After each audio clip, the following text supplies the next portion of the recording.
Hello dear students. तो आज हम लोग स्टार्ट करेंगे क्लास 10th की फिजिक्स।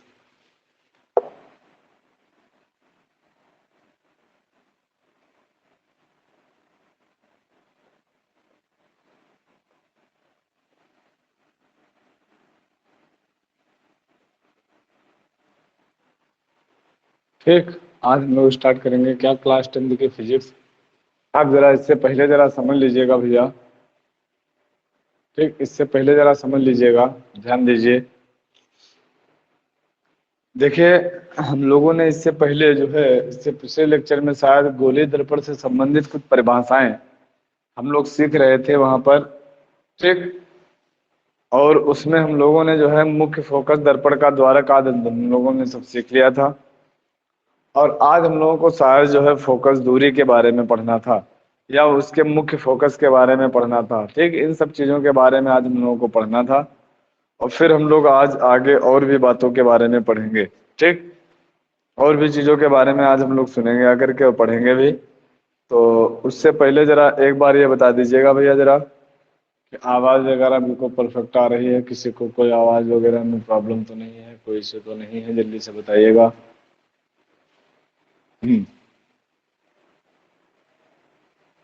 एक बार जल्दी से बताइएगा।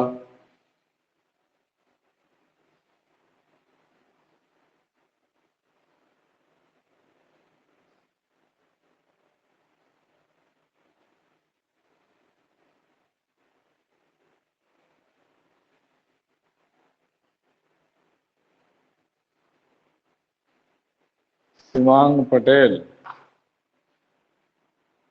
यस सर, क्लियर आ रही है। दीपाली पटेल आ रही है, ठीक, बहुत अच्छी बात है भैया, आ रही है। देखिए, अब हम लोग पढ़ेंगे क्या, जरा एक बार ये बता दीजिएगा, क्या हम लोग यहीं तक पहुंच चुके थे?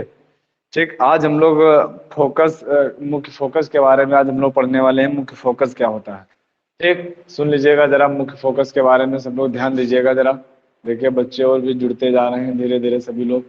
देखिए, जो लोग नहीं जुड़ पाए उन लोगों को भी जरा बता दीजिएगा कि जल्दी से सभी बच्चे जुड़ जाइएगा और हम लोग अपनी बात आगे स्टार्ट कर सके, है ना। तो सभी को बता दीजिएगा एक बार। तो देखिए, जब तक फिलहाल हम लोग स्टार्ट करते हैं आज मुख्य फोकस के बारे में। ठीक, सुनिएगा जरा।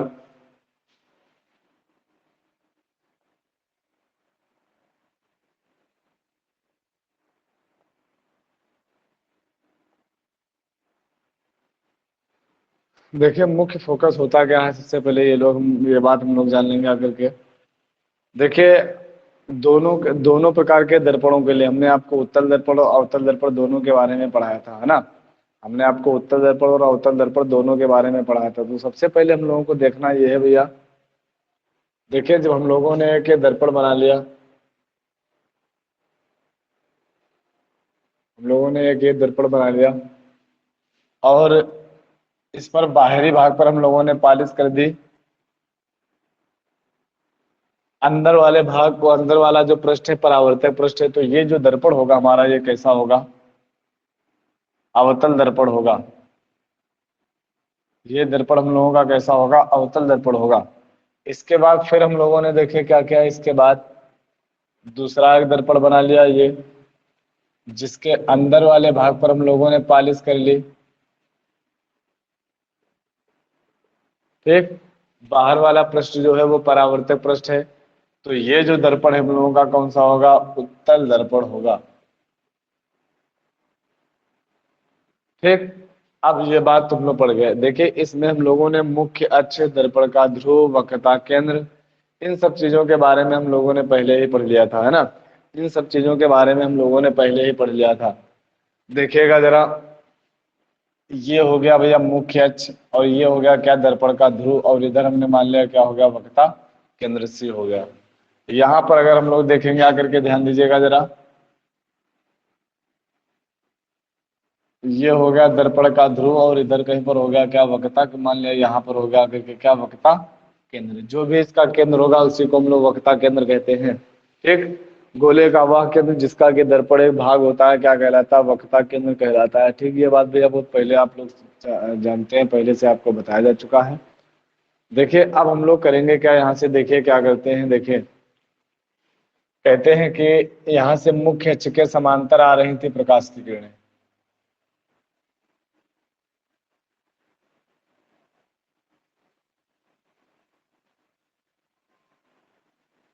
ठीक, ये मुख्य अक्ष के समांतर प्रकाश की किरणें आ रही थी। अगर ये दर्पण ना होता, ठीक, अगर हम लोग क्या कह रहे हैं कि अगर ये दर्पण ना होता तो यही जो प्रकाश के आने वाले प्रकाश की किरणें हैं इसे पार निकलती हुई चली जाती। ठीक, ऐसे सीधे जैसे जा रहे थे वैसे ही चले जाते। परंतु देखिए होगा क्या, ध्यान देंगे आकर के, जब यहाँ पर ये जो किरणें जा रही हैं, तुम्हारी ये किरणें जो जा रही हैं, ये क्या करेंगी, किरणें दर्पण पर पहुंचने के बाद यहाँ से परावर्तित हो जाएंगे। दर्पण तक पहुंचने के बाद ये किरणें क्या हो जाएंगे भैया, परावर्तित हो जाएंगे, यानी आगे नहीं जा पाएंगी। और परावर्तित होने के बाद जो किरणें होती हैं वो वापस चले जाते हैं। परावर्तित होने के बाद जो किरणें होती हैं क्या होती है भैया, वापस आ जाती है। जब ये किरणें वापस आ जाती हैं तो हम लोग देखेंगे क्या कि यहाँ तक किरणें आने के बाद ये वापस हुई। देखिए जरा बात समझेंगे आकर के, जितने जिधर दर्पण का झुकाव जिधर की ओर होगा प्रकाश की किरण उधर ही परावर्तित हो जाती है। तो इधर झुकाव मिल रहा था तो प्रकाश की किरण इधर की ओर परावर्तित हो गई, ये आ गई प्रकाश की किरण। दूसरी वाली किरण ये आ गई प्रकाश की किरण, फिर ये प्रकाश की किरण परावर्तित हो गई, फिर ये प्रकाश की किरण जो है परावर्तित हो गई। अब ये परावर्तित होने के बाद यहाँ पर आई, यहाँ पर आई, इधर मतलब ये जो है परावर्तित होकर के जा रही थी। और देखा किसी एक बिंदु पर ये जो किरणें हैं एक दूसरे को काट रही थी, है ना। एक बिंदु पर ये किरणें काट रही थी और उसी बिंदु को ही हम लोग क्या कह लेते हैं, इसका मुख्य फोकस कहा जाता है। यही हमारा क्या हो गया, इसका मुख्य फोकस हो गया। ठीक, याद रखेंगे किसके लिए हम लोगों ने देखा, अवतल दर्पण के लिए हम लोगों ने देखा। यही क्या हो गया भैया, इसका मुख्य फोकस हो गया। यही जरा बात हम लोग अब पहुंचते हैं किस पर, अवतल दर्पण, सॉरी उत्तल दर्पण की तरफ। उत्तल दर्पण में यही चीज हम लोग देखेंगे आकर के। देखिए भैया होता क्या है, सुन लीजिएगा जरा। ये था हमारा उत्तल दर्पण। इस पर भी हमने क्या कह लिया कि देखिए जब कोई प्रकाश की किरण इससे जाएगी तो सबसे पहले समझेंगे आकर के, मुख्य अक्ष के समांतर प्रकाश की किरणें आ रही थी। मुख्य अक्ष के समांतर प्रकाश की किरणें इधर आई आ रही थी। ठीक, इधर भी ये किरणें आ रही थी और इधर से भी ये किरणें आ रही थी।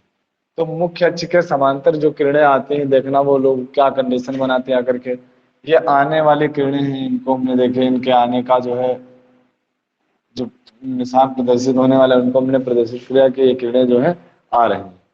देखिए आने के बाद अगर ये क्या होता भैया, अगर क्या होता ये इधर कलई का लेप ना किया जाता, इधर पॉलिश ना की गई होती, तो ये किरणें इनसे पार निकलती हुई जाती है ना। तो अब ये किरणें इससे पार तो निकलेंगी नहीं, जब पार नहीं निकल पाएंगे तो फिर जाहिर सी बात है कि जो किरणें हैं जो किरणें हैं भैया वो क्या हो जाएंगे, वो जो है परावर्तित हो जाएंगे। परावर्तित होने के बाद किरणें उसी माध्यम में वापस लौट जाती हैं। और हमने अभी बताया था कि देखिए जिधर उसको झुकाव मिलेगा उधर की ओर ही किरणें जो है परावर्तित हो जाती है। तो यहाँ पर देखा अगर के किरण इधर की ओर परावर्तित हो जाएगी तो ये किरण जो है हमारी इधर की ओर परावर्तित हो गई, ये किरण इधर की ओर परावर्तित हो गई, ये किरण जो है इधर की ओर परावर्तित हो गई, ये किरण इधर की ओर परावर्तित हो गई, ये किरणें परावर्तित हो गई। परंतु देखिए ऐसा लग क्या रहा था, जरा ध्यान देंगे आकर के,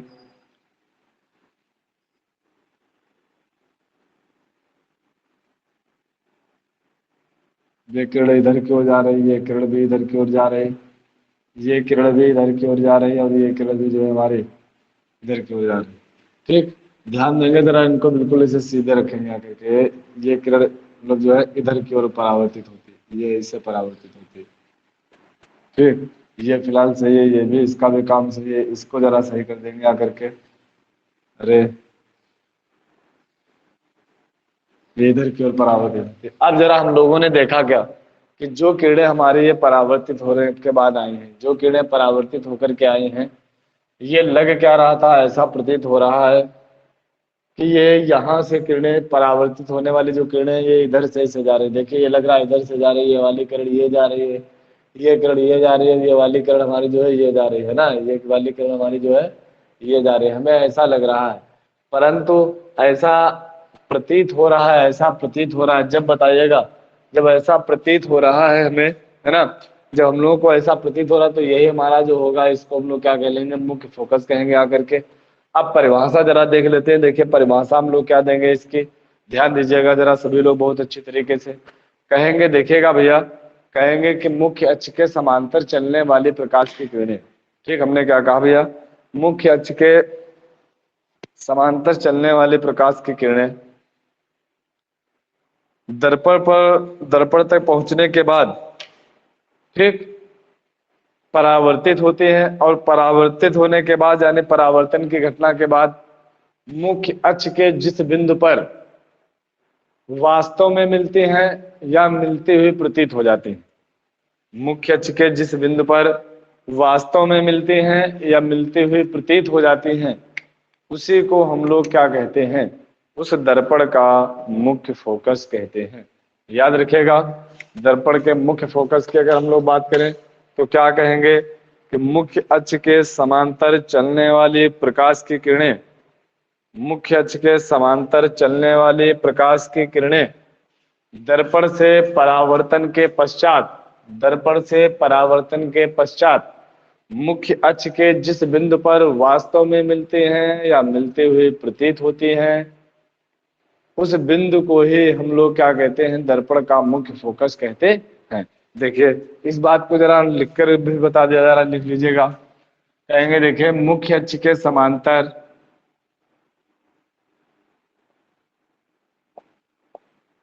मुख्य अक्ष के समांतर चलने वाली प्रकाश की किरणें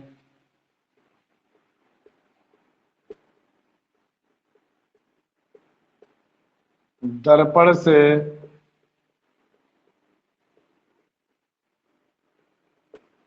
परावर्तन के पश्चात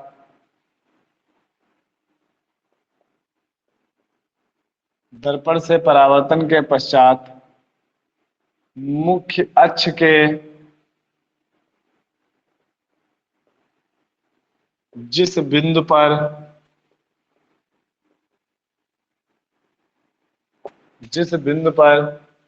वास्तव में मिलती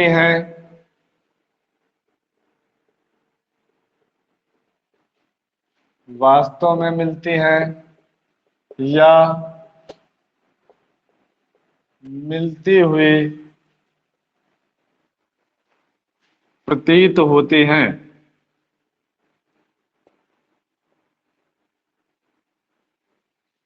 उस बिंदु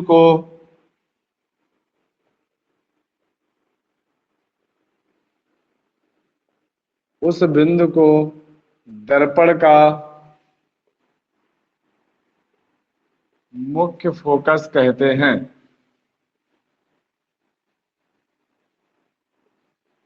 उस बिंदु को दर्पण का मुख्य फोकस कहते हैं। इसे कैपिटल एफ से प्रदर्शित करते हैं।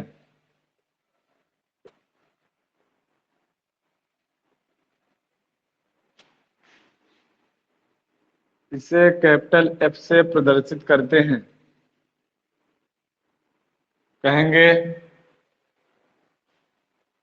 जिस बिंदु पर वास्तव में मिलते हैं वो अवतल दर्पण होता है, और यदि मिलते हुए प्रतीत होते हैं तो फिर उत्तल दर्पण होता है। ठीक, ये भी बात हम लोग लिख लेंगे कि जब वास्तव में मिलते हैं तो अवतल दर्पण, ठीक, जब वास्तव में मिलती हैं, देखिए ये क्या वास्तव में मिली, और ये हमें तो प्रतीत हो रहा, लग रहा है कि मिल रही है, लेकिन ऐसा था नहीं। तो वो दर्पण भी हमारा कौन सा था, उत्तल दर्पण था। ठीक, हमने कहा कि जब वास्तव में मिलती हैं तो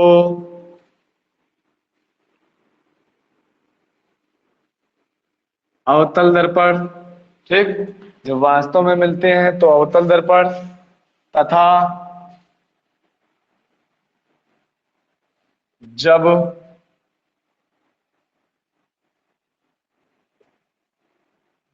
मिलते हुए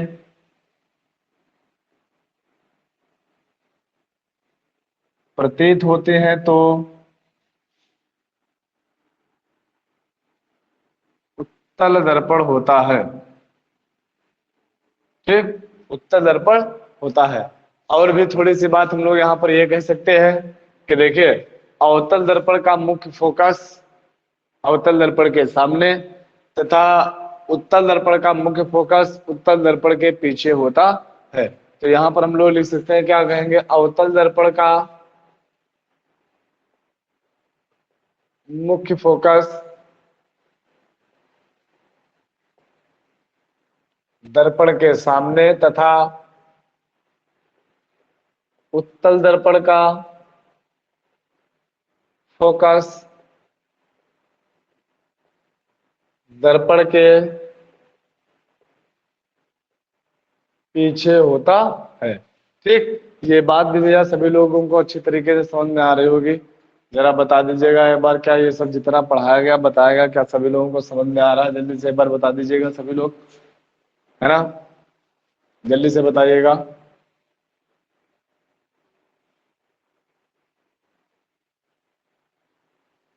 हाँ, सभी लोग बताएं, बहुत जल्दी से बताइएगा।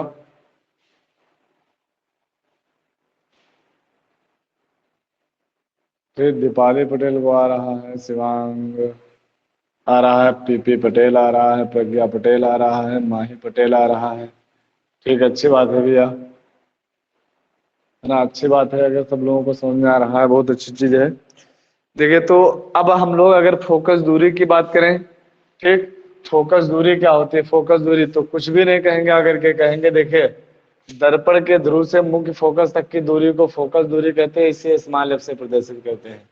यहाँ पर भी हम लोग कह लेंगे, अगर के दर्पण के ध्रुव से मुख्य फोकस तक की दूरी को फोकस दूरी कहते हैं, इसे स्मॉल एफ से प्रदर्शित करते हैं। तो इतनी बात फिलहाल सभी लोगों को बहुत अच्छी तरीके से समझ में आ ही रही होगी। अब हम लोग इसके बाद आगे देख लेते हैं। ठीक, इसके बाद हम लोग आगे देखेंगे आकर के कि प्रतिबिंब बनने की, प्रतिबिंब जब बनाते हैं हम लोग तो क्या क्या स्थितियां होती हैं, ये बात हम लोग समझ लेंगे आकर के। ठीक, ये बात जरा सबसे पहले हमें समझ लेना है। गोलीय दर्पण द्वारा प्रतिबिंब का निरूपण, यानी गोलीय दर्पण द्वारा बनने वाले प्रतिबिंब। ठीक, गोलीय दर्पण से प्रतिबिंब किस प्रकार से बनते हैं, क्या निरूपित करते हैं, ये बात हम लोग सबसे पहले देखेंगे आकर के। ध्यान दीजिएगा भैया सभी लोग, देखिएगा। तो देखिए, वैसे तो कई स्थितियां होती हैं प्रतिबिंब बनने का, लेकिन जब हम लोग गोलीय दर्पण द्वारा प्रतिबिंब बनाते हैं, ठीक, सुनिएगा जरा।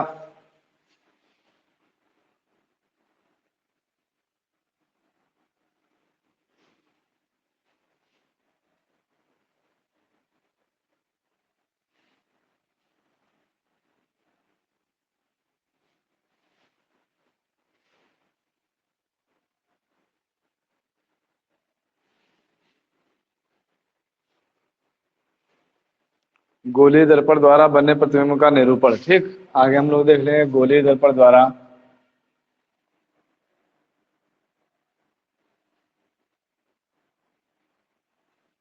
गोलीय दर्पण द्वारा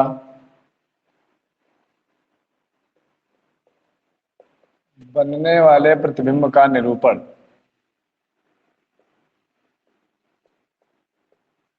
ठीक, समझिए, देखिए किस तरीके से भैया हम लोग पढ़ेंगे आकर के। देखिए, सबसे पहले तो हम लोग इनके बारे में, किरण आरेखों के बारे में जान लेते हैं। देखिए, सबसे पहले हम लोग क्या कहेंगे आकर के, देखिए, उत्तल दर्पण और अवतल दर्पण दोनों के लिए देखेंगे आकर के। ये बात आप लोग लिख भी लीजिएगा। ये हमारा हो गया कौन सा, अवतल, और इधर हो गया हमारा, ये क्या हो गया, उत्तल। ठीक, सुनते रहिएगा। मुख्य अक्ष हो गया, दर्पण का ध्रुव हो गया, मुख्य अक्ष हो गया, दर्पण का ध्रुव हो गया। देखिए, मुख्य अक्ष के समांतर चलने वाली प्रकाश की किरण दर्पण से परावर्तन के पश्चात मुख्य फोकस से होकर के जाती है। ठीक, किसमें, अवतल दर्पण में। दर्पण के मतलब मुख्य अक्ष के समांतर चलने वाली प्रकाश की किरण दर्पण से परावर्तन के पश्चात मुख्य फोकस से होकर के जाती है अवतल दर्पण में। और देखिए, यहाँ से जाएगी इधर, ये परावर्तित हो जाएगी, इधर चली जाएगी, और ये हमारे ये मुख्य फोकस हो गया।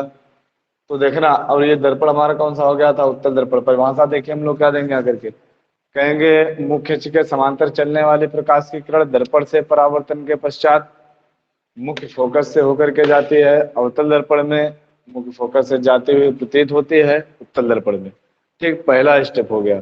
दूसरी बात हम लोग समझेंगे आकर के, देखिए भैया, अब अगर कोई मुख्य फोकस से होकर के जाने वाली प्रकाश की किरण है, सुनते रहिएगा भैया, यदि कोई किरण मुख्य फोकस से होकर के जा रही है तो फिर वो क्या करती है, मुख्य अक्ष के समांतर हो जाती है।